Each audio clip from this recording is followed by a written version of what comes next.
오늘도 말씀과 기도로 이 자리에 오신 분들을 환영합니다.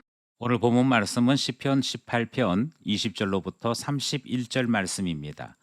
의로운 행실에 따르는 주님의 합당한 보상. 지금부터 본문을 읽겠습니다. 여호와께서 내 의를 따라 상 주시며 내 손의 깨끗함을 따라 내게 갚으셨으니 이는 내가 여호와의 도를 지키고 악하게 내 하나님을 떠나지 아니하였으며 그의 모든 규례가 내 앞에 있고 내게서 그의 율례를 버리지 아니하였음이로다. 또한 나는 그의 앞에 완전하여 나의 죄악에서 스스로 자신을 지켰나니 그러므로 여호와께서 내 의를 따라 갚으시되 그의 목전에서 내 손이 깨끗한 만큼 내게 갚으셨도다.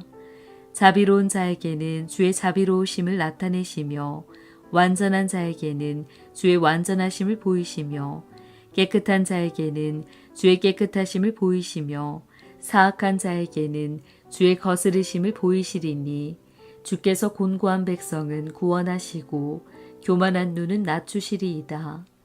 주께서 나의 등불을 켜심이여 여호와 내 하나님이 내 흑암을 밝히시리이다. 내가 주를 의뢰하고 적군을 향해 달리며 내 하나님을 의지하고 담을 뛰어넘나이다. 하나님의 도는 완전하고 여호와의 말씀은 순수하니 그는 자기에게 피하는 모든 자의 방패시로다. 여호와 외에 누가 하나님이며 우리 하나님 외에 누가 반석이냐. 본문 해석입니다. 우리는 계속 시편 18편을 묵상하는 가운데 있습니다. 시편 18편은 50절까지 이르는 긴 시편이라 그렇게 말씀을 드렸고요. 오늘 본문은 그 중에서 가운데 부분에 대한 말씀입니다. 시작하기를 나의 힘이 되신 여호와여 라고 시작했던 이 시편이 계속 그 고백을 이어가고 있는 내용이 등장하는데요. 오늘 본문에서는 그에게 나아가는 사람, 그를 가까이 하는 사람들이 복이 있다 하는 찬양과 감사의 고백으로 이어지고 있습니다. 하나님으로 말미암아 놀라운 일이 일어남을 노래하는 시편 18편 말씀 함께 살펴보겠습니다. 첫 번째 문단은 20절에서부터 24절 말씀입니다. 이만큼 하나님을 사랑합니다 하는 고백의 말씀이지요.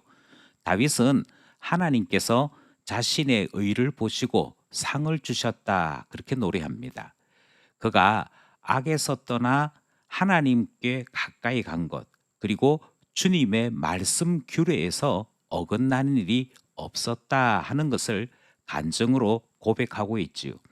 이런 간증들이 종종 자신들의 공로를 말하려고 하는 것이 아닌가 하는 오해를 받습니다만, 다윗은 이 이야기에 모두 한 가지 초점을 맞추고 간증을 합니다.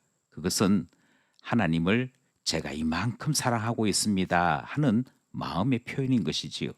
하나님을 사랑하기에 악에서 떠났고, 하나님을 사랑하기에 하나님의 말씀을 지키려고 했었다. 그것이 자기 자신의 삶이었고 하나님께서 이것을 봐주시기를 원한다 하는 내용이 첫 번째 문단 말씀인 것입니다. 우리는 첫 번째 문단을 대하면서 하나님을 사랑하는 자들이 하나님의 음성을 듣는다 하는 이야기를 생각하게 됩니다. 하나님을 사랑하기에 말씀대로 살았노라고 고백하는 첫 번째 문단 함께 살펴보았습니다. 둘째 문단은 25절로부터 27절 말씀입니다. 주제는 갚으시는 하나님에 대한 말씀이지요. 다윗은 하나님께서 사람들을 달리 대하신다. 그런데 거기에는 이유가 있다라고 말을 하지요. 그 이유가 무엇인고 하니 자비라고 하는 것을 기준으로 살펴보면 금방 이해가 된다. 그렇게 가르치고 있습니다. 그러니까 자비를 행하는 자에게 하나님께서 자비를 베푸신다. 이 말 속에 하나님께서 어떻게 사람 대하시는지 다 알 수 있는 원칙이 있다. 그렇게 가르치고 있는 것이죠. 단지 어려운 것은 여기에 사용되고 있는 자비라고 하는 단어가 상당히 어려운 단어입니다. 이 말을 조금 바꾸어서 하나님께 의리를 지키는 자 이렇게 말해도 되고요. 하나님을 신뢰하는 자 이렇게 말해도 같은 의미입니다. 또 뿐만 아니라 하나님께 대하여 순수하게 행동하는 자, 이게 다 같은 의미를 가진 단어이기 때문에 결국 하나님께 대해 하나님, 제가 하나님 말씀에서 벗어나지 아니하고 신뢰하고 그리고 하나님께 대하여 깨끗한 마음으로 행동합니다. 이 표현이 되는 것이지요. 그럼 그렇게 하면 하나님께서는 동일하게 그와 같이 행하는 자에게 하나님은 자비와 사랑으로 베푸신다. 이렇게 말씀하는 것이 둘째 문단의 내용입니다. 반대로 교만하다는 것은 불신앙하다라고 하는 말과 같은 의미로 사용됩니다. 또 교만하다 하는 것은 하나님을 배신하는 자와 같은 의미로 사용되고 있지요. 반면에 하나님 말씀대로 깨끗하게 행동합니다 하는 말은 하나님을 참되게 믿는 자, 하나님 말씀대로 바르고 깨끗한 삶을 사는 자라고 하는 의미를 담고 있습니다. 결국 하나님이 누구에게 선을 행하시고 하나님께서 누구에게 자비를 베푸시는가 너무도 분명한 원칙이 있다. 그것을 말씀하는 둘째 문단 말씀입니다. 마지막 셋째 문단은 28절로부터 31절입니다. 나의 등불이 되신 하나님, 이 주제가 등장하지요. 어떤 사람인지 하나님은 단번에 알아보십니다. 그래서 다윗은 하나님 앞에 이를 때 하나님께서는 나의 등불이 되어 주셨다. 또 다르게 표현하면 나의 등불을 밝혀 주셨다. 이렇게 표현합니다. 나의 등불을 밝혀 주셨다는 말은 다윗이 흑암 가운데 있을 때 하나님의 빛이 나타나 그를 드러내고 그 속에 있는 아름다움을 다른 사람들도 볼 수 있도록 밝혀 주셨다 하는 내용인 것이지요. 하나님께서 이것만 하신 것이 아닙니다. 어떤 전쟁터, 어떤 함정, 어떤 어려움 속에서도 담을 뛰어넘는 놀라운 일까지 베풀어 주시더라. 그것을 노래하고 있지요. 30절, 31절에서 이제 우리에게 남은 것은 하나님이 어떤 분이냐 하는 것이 아니라 신실하신 하나님 앞에 우리가 신실할 것인가 하는 선택이 남아 있음을 말하고 있습니다. 만약 하나님을 전적으로 신뢰한다면 또 전적으로 그의 말씀대로 살기로 결심하고 그만 의지하기로 그렇게 결심했다면 하나님을 얻는 일이 되는 것이고 하나님의 놀라운 빛을 발견하는 일이 된다. 그렇게 말씀하고 있는 것이지요. 나의 등불이 되신 하나님, 그 하나님을 만나보라 말씀하는 오늘 세 번째 문단 말씀이었습니다.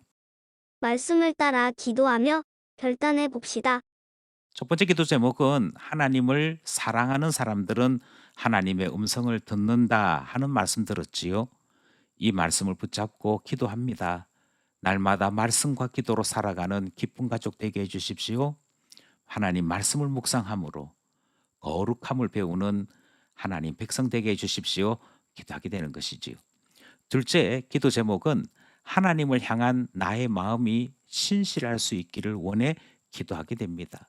하나님은 신실한 자에게 신실하게 행동하십니다. 그렇게 갚으십니다. 그래서 신실한 하나님의 사람을 우리 하나님이 찾으시는 것이지요. 주님께서 그 사람에게 자비를 베푸신다 약속하셨으니 우리 또한 신실한 마음으로 하나님 만날 수 있기를 위해 기도하는 것입니다. 세 번째로 하나님께서 흑암에 있는 우리에게 빛을 주시고 우리의 등불이 켜지는 놀라운 은혜를 주신다 말씀하십니다. 이 말씀을 붙잡고 주여 우리의 등불이 켜지는 놀라운 은혜 주시옵소서. 우리를 사용하여 주시고 우리를 통해 하나님 영광 받으시는 놀라운 역사, 놀라운 인생 되게 하옵소서 기도하게 되는 것이지요. 오늘도 하나님을 사랑하는 자들이 주의 말씀대로 사는 기적이 있는 말씀과 기도의 하루 되기를 간절히 소원합니다.